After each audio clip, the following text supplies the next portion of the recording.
This is a quote we read on the wall inside the Anchorage Museum.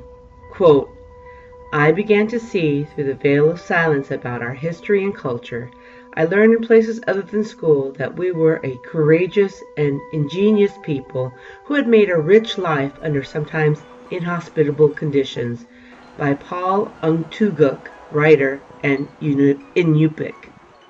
Keep watching to learn more about Alaska Native cultures, Alaska history, climate, oil, and art at the Anchorage Museum.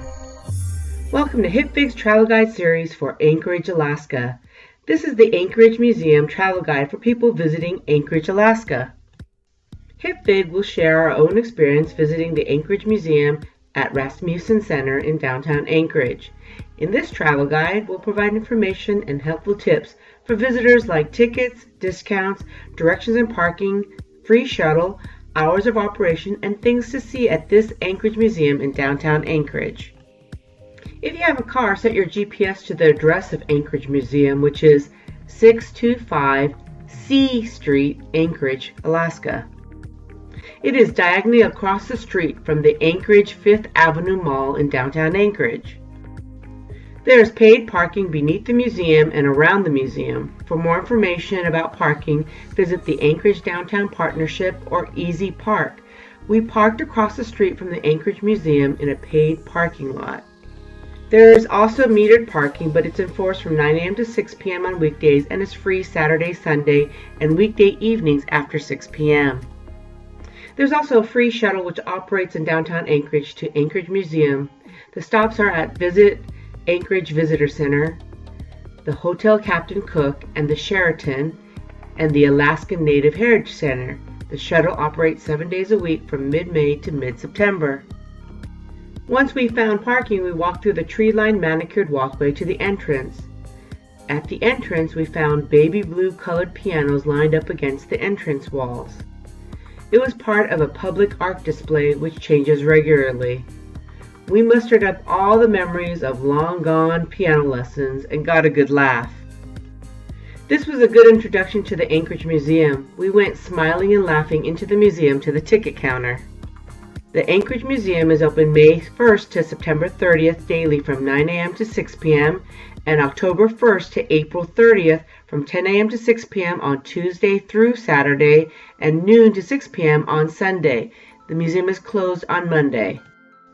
There are also after-hours programs the first Fridays all year and polo nights from October 1st to April 30th from 6 p.m. to 9 p.m. General entrance on the first Fridays of each month from 6 to 9 p.m. is free. Admission fees vary according to your choices. Please visit the Anchorage Museum for updated prices. There are discounts for adults 65 and older, students, military with ID, AAA, and Life Balance members.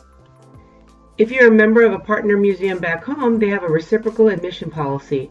There's also a discount for purchasing tickets for both the Anchorage Museum and the Alaska Native Heritage Center.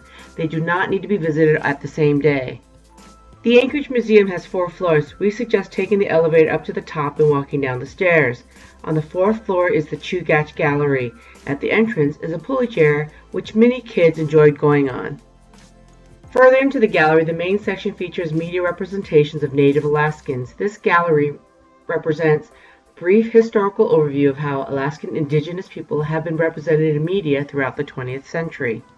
We continue down the stairs past the 3rd floor, which is the changing exhibition floor, to the 2nd floor.